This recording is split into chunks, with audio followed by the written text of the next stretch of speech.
Baruchim Abim, and welcome to Torah Talks, Chazaq's Tuesday night program with special guest tonight. We have with us a very dear friend of Chazaq and of the Jewish world, Rabbi Yitz Greenman. Rabbi, welcome. How you doing? Fantastic. Great to be here. Thank you for having me. Okay, a pleasure, all ours. Rabbi Yitz Greenman is a mover and a shaker. We're going to hear about it momentarily, but tonight's topic is about getting involved. And as we speak, we're in the middle of a massive Chazaq charity campaign, and we encourage everyone to get involved. And you're going to hear more about it. So thank you very much, everyone, for joining us. Thank you, Rabbi Greenman. Our minhag, our custom and Torah Talk is a little bit of background about yourself for our broad audience to get to know you a little bit better. Okay, sure. Thank you so much again for having me. I grew up a secular Jew in Forest Hills, Queens. Really? I was born and raised in Regal Park, Forest Hills area. Okay, good to know. Okay, I grew up on 108th Street. I went to Halsey Junior High. I went to Forest Hills High School. Wow. And but before that, I don't know if you ever heard of Flushing. Of course, I live now in Flushing. I grew up on Jewel and Casino. On the corner of this is on Jewel and Main. So this is unbelievable. I didn't know this. Unbelievable. Yeah, look at that. You're getting a freebie. And I grew up playing bowling at a place called Jib Lanes. I don't know if they're still around. It's still around. Right. So that was my old stomping grounds. We went from there. Then I moved to Forest Hills, where I went to junior high school and high school. So and I went to college. I went to University in Boston. I went for my junior year abroad. In 1910, no, just kidding.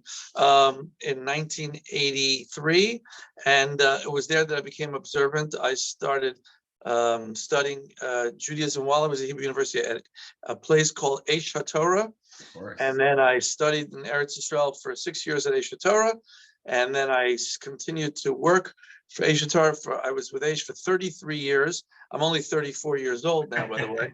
I was at Eish for 33. I started, I built, with God's help, thank God, Eish HaTorah New York, and I was with Eish HaTorah until 2017. Amazing, amazing, amazing. So with what I understand, the rabbi did fundraising for Eish HaTorah?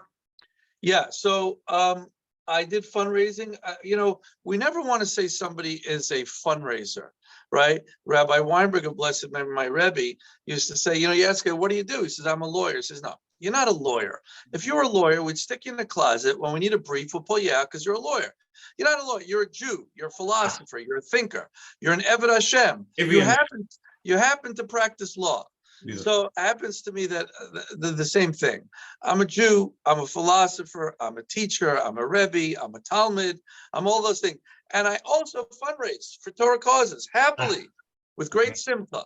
And it's something that every Jew should be involved in. So that's what our topic is, getting involved. So the rabbi's been doing fundraising for many, many years, and you've been guiding many other institutions in fundraising. Is fundraising for everyone, or is it only for the professionals? Could the average individual get involved with the fundraising world? I know today they call it development, I think. Right. Well, no, it's always called development. No, the fundraising is for everybody. It's for every Jew. It's not like you're a Kohen and only a Kohen Keduchen. It's fundraising is for every Jew. The Gemara says in Baba Basra, Godel Hamaaseh Yoser Mina Oiseh. Greater is the one who gets other people to do than the one who does himself or herself. And that's certainly true for fundraising. So if a person asks somebody for money, who does the bigger mitzvah? The person who asked or the person who gave? So the Gemara tells us the person who asked. Now, if you think about it, it makes a lot of sense because for many people, and I totally understand this, that they're afraid to ask. They have all sorts of fears. The most common, of course, is rejection and all sorts of other related fears. And perhaps that's why I'm suggesting as perhaps the Gemara says greater is the one who gets others to do, because there's so many inhibitions, there's so many obstacles along the way to actually get someone to do the raising of the funds, that once you finally do it, it's a greater mitzvah. But whatever the Gemara's reason is, it's a fact. The Gemara says that in Baba Basra, that it's greater to get someone to do than actually do yourself, and that applies to fundraising, of course. So I do believe, of course, that it's for everyone. I have had the schus over the years of training other fundraisers. If anybody wants to be trained, I have about 40 lectures on how to fundraise in all different topics on Torah Anytime. I'm sure your listeners are very familiar with Torah Anytime. You could just look under. And in fact, right near your institution, there's a yeshiva called Chavetz Chaim. Of course. And I gave a series a few years ago. Once a month, I taught at Chavetz Chaim on fundraising. It's called the Chavetz Chaim series. It's on Torah anytime for free. Anybody wants it. And many people, thank God, have listened to it and have told me they've raised significant funds as a result of, learning the tools and techniques and the ideas that are there. Amazing, unbelievable. You mentioned about the fear of rejection. So many people have, as they're watching this, team pages on the Chazaq charity campaign. I didn't mention in the beginning, charity.com/Chazaq, CHAZAQ. Make sure to get involved. So how does one deal with that fear of rejection? People are worried to pick up the phone call. Their hands are shaking. Like, what are they going to say? What happens if they say no? Like, how does one deal with that? So, if for anyone who's really interested in that topic, I actually gave a whole lecture on that, which is not in the Chavetz Chaim series, but it's at Torah anytime. It's called skin thickening, because a person needs to Thick skin. The person needs to develop thick skin if they're afraid, so they can ask. Because there is, I wouldn't say it's an Eretz Ocheles Yoshvea. I wouldn't say it's a land that eats its inhabitants, but there is.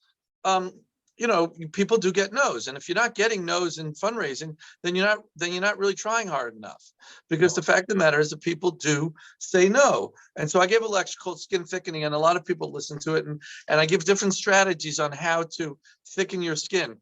But I would say now, briefly, because that's not the whole topic of what we're discussing, it's just realizing that you are doing one of the most incredible mitzvahs. Chazal say lefum tsar agra.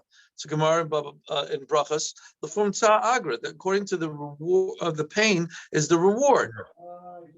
So if it's a painful thing, if it's a mitzvah, the Avos Rebbe Nosson says echad b'tzar kamei shelo b'tzar. You do one mitzvah, it's challenging. It's as if you did 100 mitzvahs that were not challenging, and we're not a people to run away from challenge. So the fact of the matter is that if a person keeps his eye on the goal, I'm serving the Almighty.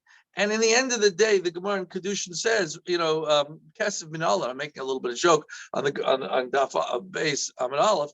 Where does money come from? Money comes from Hashem, right? And all I'm doing is putting in my ishtadlis. If a person raises $1, if a person raises $1 billion, it's no difference. It's all coming from God. And you have to realize the fact of the matter is that He's the one who gives money. It's not this donor. It's not me. It's not you. It's not my grandfather. It's God. Now, Harbe Shluchim Lamakum. The Almighty has many messengers. And so this person, you have to see, is this person going to have the schus to be the messenger? And am I going to have the schus? So I always daven, Hashem, give me the schus to be your shliach, and give this person the schus to also be your shliach. And together we could do a mitzvah. Amazing, unbelievable, Rabbi Yitz Greenman. So besides forgiving yourself, like, I already gave my contribution of whatever amount it is. What else does the Torah say a person can do in the world of tzedakah? Is it only about giving? Is there any other caveats or strings attached that we could add to the giving aspect? I'm not exactly clear what you're asking, but I will say that there's myriad ways to give. You can give your time. That was exactly the question. Is it only about giving money? So it's not that. No, of course not. Rav Moshe has a tshuva from more than 50 years ago that a person should meiser their time for the klal, right? A person should give 10%. So if I'm a businessman and I'm working, 40 hours a week, you should really give, if you can, and thank God in our society many people can, give up 4 hours a week for the klal. So come to the office, man the phones, or if you're a Talmid Chacham or a Rebbitzin or a teacher or a Mora, teach. Come to Chazaq and say, listen, I have time. I'd like to teach, or I'd like to be a big brother. I'd like to be a big sister, or I'm taking a family vacation, and maybe you have a couple of your students that would like to join our family on a vacation, or come with us for Shabbos. But a person has to give to the klal. It's an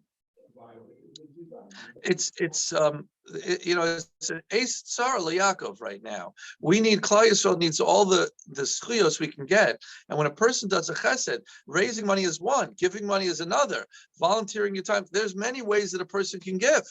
You're a computer analyst, volunteer your computer skills. Amazing. Yeah. Amazing. You know, I could use, by the way, I could use a computer analyst, a tech We had a hard right time now. getting on the Zoom. Okay. Whoever could reach out to Rabbi Yitz Greenman, help him out with the computer, that'd be amazing. So Rabbi Greenman, so many gems, so many amazing insights. We really, very, very much appreciate your time. Shout out to Olami for being the one that introduced Rabbi Yitz Greenman to Chazaq World. We have a minhag, a custom of one final message for our broad audience about today's topic of getting involved.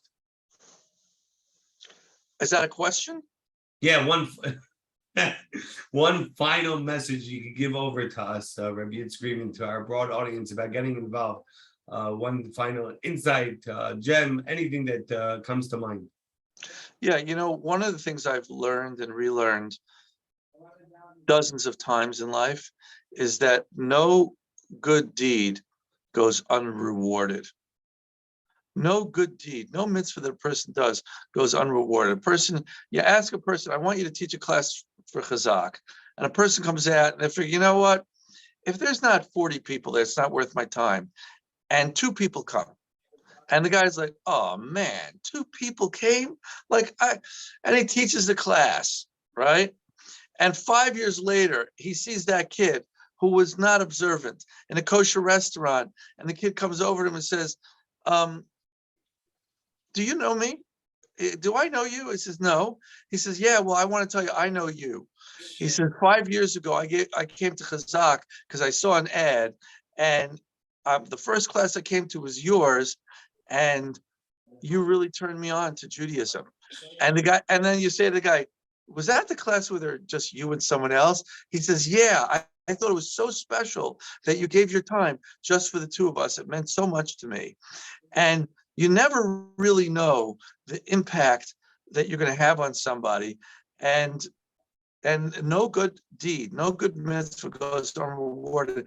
And Hashem has a way of showing us just that. If I could, I'd like to add one more story. Sure, please. We love stories.